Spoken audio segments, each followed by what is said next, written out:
E aí galera, tudo azul, tudo beleza? Só pra vocês então, porque pra Jó o negócio continua complicado.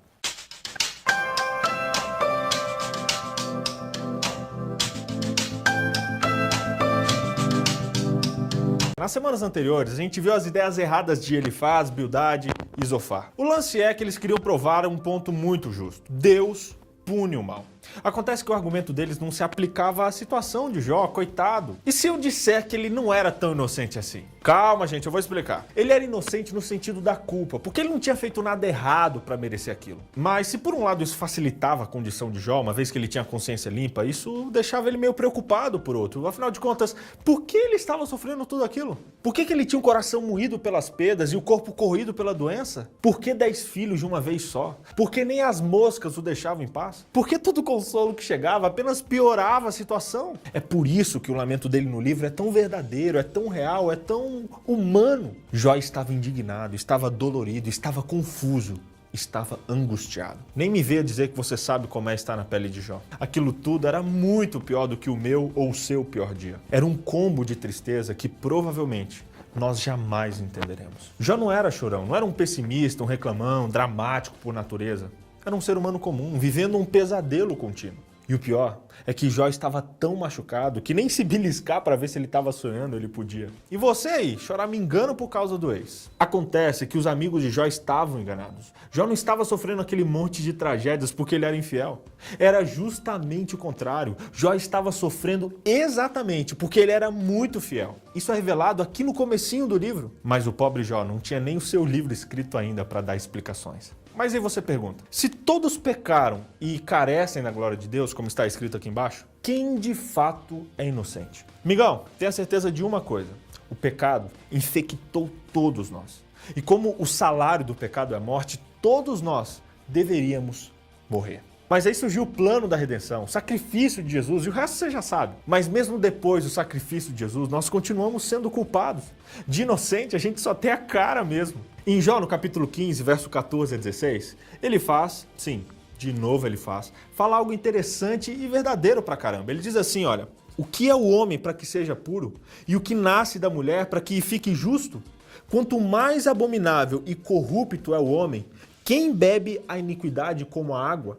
Meu irmão, essa é a verdade, somos todos corruptos. Como nós, Jó também era pecador, nesse sentido ele não era inocente. Mas o que ele havia feito para que ele e os seus filhos merecessem um destino tão punk assim? Por um lado, ele realmente não tinha culpa do que estava passando, mas sendo pecadores, o nosso salário é a morte. E por isso, infelizmente, por causa do pecado, nós não merecemos mais do que isso. Um outro problema é que a gente adora julgar as pessoas, a gente briga com os outros, a gente julga o erro dos outros, vemos os políticos roubando, criticamos, mas a gente pensa 2 vezes antes de devolver o troco que veio errado para nós. Por isso, nesses casos, ninguém tem autoridade e nem conhecimento de causa para julgar essas pessoas. Estaríamos apenas repetindo os erros dos amigos de Jó. E por isso, minha gente, bondade não apaga a maldade.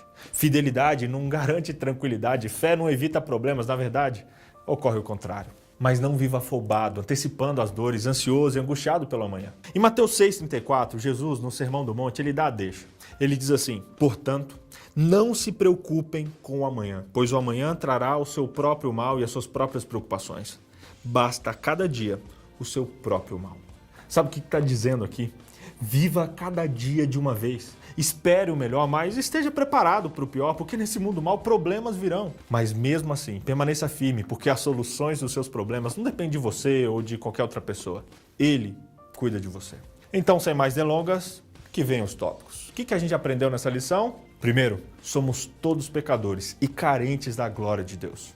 Segundo, embora pecador, Jó ele era uma pessoa fiel a Deus. Ainda que pecasse tipo a gente, ele não merecia aquelas tragédias. E quem garante isso é o próprio Deus ao dizer que ele era uma pessoa íntegra e pura de coração. Terceiro, o mal é injusto. Pois é, o mal, isso aí afeta a gente, porque ele é injusto mesmo. Afinal, ele é mal, né?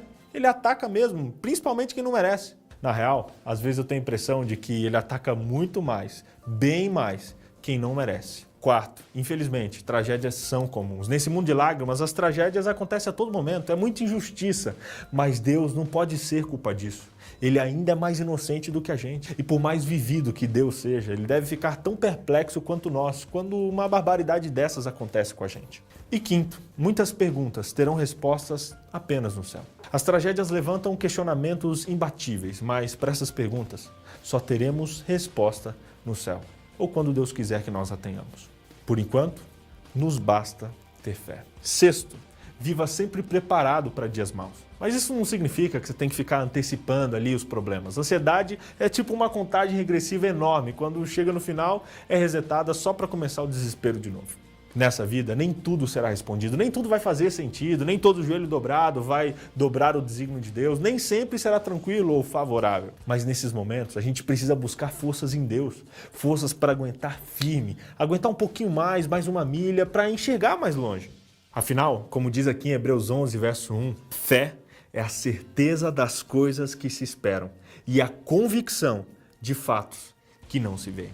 Fé é esperar Deus agir só num possível futuro, mas saber que desde agora, desde já, now, Ele já tem sido bom. Até porque Ele é bom sempre. Ainda que meu senso de justiça queira respostas assim, imediatas, eu preciso entender que Deus pode até demorar, mas Ele nunca se atrasa. Bem, minha gente, por hoje é só. Semana que vem a gente segue nosso estudo, combinado? Fique ligado, dê o seu like, dê seu comentário e compartilhe o seu vídeo com seus amigos aí, beleza? A gente se vê semana que vem. Um abraço! Vocês estão aí ainda? Tudo isso é saudade já? Gente, calma, semana que vem eu prometo que tem mais. Vocês não serão injustiçados, hein? Segura aí, até semana que vem. Tchau! Tchau!